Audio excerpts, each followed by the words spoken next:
Greetings. So I just want to go a little into where I'm at. I'm now over 7 weeks away from my narcissist no contact, or as much no contact as I can possibly make it. He has reached out to me. Please know that he's made attempts to still gaslight me, really, and try to make contact. So that hasn't stopped, regardless of the fact that he was engaged literally a week after he left. So regardless of what they say about how bad and awful, I never want to talk to you again, and that's just the gaslighting. The emotional roller coaster has slowed. I'm very happy to say I'm on much better ground now, knowing and reliving a lot of the pain that I had. So I can say that it's been a rough 8 weeks. You don't heal overnight. If you truly love someone, you don't heal overnight. There's no way, if he truly cared like he said he did, that he would have been engaged with someone a week later. If he cared, he wouldn't have been in that position. So when I think about that, it makes me realize this man never cared about me. Simple as that.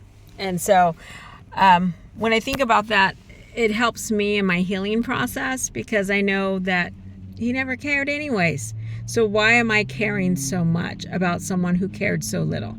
But please know, if you're with truly a narcissist, and mine was a textbook narcissist. So if you could say textbook exactly, if you Google narcissist, and you go through the stages and the descriptions and kind of the ICD-9s, the diagnosis parts of it, literally that was him. He's very much textbook narcissist.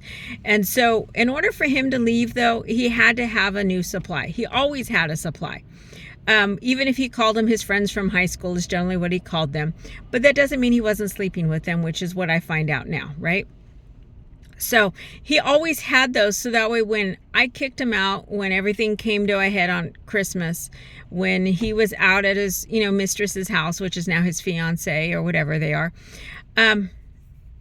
he had her already lined up.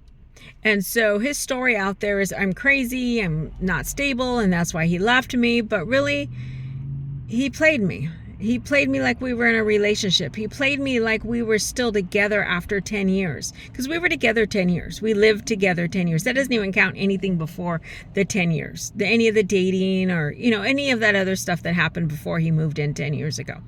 So with that, he was still pretending we were in a relationship. He was still pretending we were working on things, because I wanted to go to the police and report it for the abuse. And he's like, no, we're going to work on this. We're going to be together. The whole future faking stuff, we're meant to be together. Our souls are intertwined. We're like soulmates. We're always being pulled together. Yada, yada, the same stuff that they always say, the gaslighting part and the love bombing, that we're going to be together and we're meant to be together and we're like soulmates and we read each other well. And, we have the same beliefs and the same morals. To some degree, we did. But to another degree, we did not, because I don't believe in yelling and screaming. There's ways of resolution without having to raise your voice, without having to call people names, without having to put them down. And so the one thing I've noticed is that was how he argued, especially at the end. When I would ask just a simple question, like, how's your day? I noticed, how was your lunch? Because I noticed he didn't eat his lunch.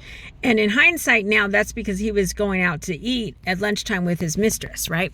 Or his girlfriend or fiance, whatever you want to call her. So he was taking her to lunch. So he wasn't eating the food that I was meal prepping for him. And so I'm like, hey, was there something wrong? Because, since I'm spending my entire Saturday meal prepping 5 different meals, and we're talking not just, a main course. We're talking 2 sides. We're talking dinner. I'm meal prepping him food for the entire week, right? 5 meals at least, if not more.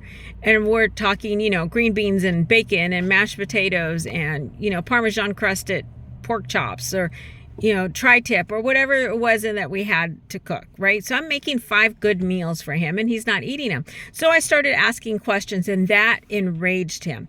So that was one of the things, the red flags, that was like, what is going on? Why are you so mad? Why are you yelling? All I asked was something wrong with the Parmesan crusted pork chop? Because I liked it. Like, did you not like it? So that way I could change the recipe next time. If it was not enough seasoning, I add more pepper, or maybe Cajun, or whatever I need to do to change my recipe. If you didn't like it, if it was, too spicy, then maybe I cut back on the garlic, or whatever the situation is. And that was a big red flag, especially when he pretty well stopped eating completely all the meals I was cooking because there was no point. I'm like, well, then why bother go to the store? I'm not going to spend my Saturday meal prepping for you, especially if you're not going to eat it. So just be aware of the flags. As I go through it now, 7-8 weeks later, I'm able to see the flags now. And please know that's hindsight. You don't see it at the time. You don't understand it at the time. You don't realize what's going on at the time. It took me a little bit of time to see it. And as I relive everything the last 10 years, I see the flags. I wish I would have got out sooner. I wish I didn't waste so much time. It still hurts. It still hurts that I put so much time and energy and feelings into someone who didn't return those same feelings back. I feel stupid when it comes to that because I'm smarter than that. I know that I should have got out long time ago, but I still was vested. I still wanted to make things work. I still thought there was hope, and he led me on to believe that there was. So yes, that still hurts. Even at 8 weeks, that hurts. I had to go online and block everyone, which I think I mentioned, all his friends, all of his fiance's friends, everyone that I could find that had any ties to him, that even works to his job, whether they know him or not, like him or not. I don't really care at this point in time. I just want him out of my life. I want to heal. I want to be the person I am. I'm educated. I have a graduate degree. I own my own business. I own my own home. I have 4 kids that all went to college, that all have college educated careers. So you know what? That's who I am.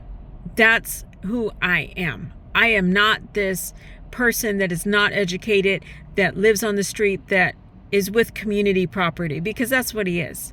He's just a community D, as how I was described, because he goes from woman to woman to woman, and that's what he wants, and that's how he wants to live his life. He'll have one person he'll say he's committed to, so that way he has a free home, free bills, free whatever he needs if he can't get it that night from somebody else. But for the last 10 years, that's all he was. Every night, every week, every month, there was a different woman. And it didn't stop. And it probably still will never stop, because that's who he is. And that's the life he wants to live. And that's okay. Everyone has their own lifestyles. And that's not the lifestyle I choose. And I'm standing up for what I feel and how I want to live my life going forward. So please know that, even we're about 8 weeks now, things are not 100%. Things are not flying high. I would not be engaged to someone else, even though he's been engaged now a week after we left. For 7 weeks, he's been engaged to somebody else. I'm not that kind of person, and I'll never be that person, but I am better than that, and I will live a better life than that. Keep your head up. I promise this emotional roller coaster will have me on the top, and I will stop coming down on these emotional roller coasters.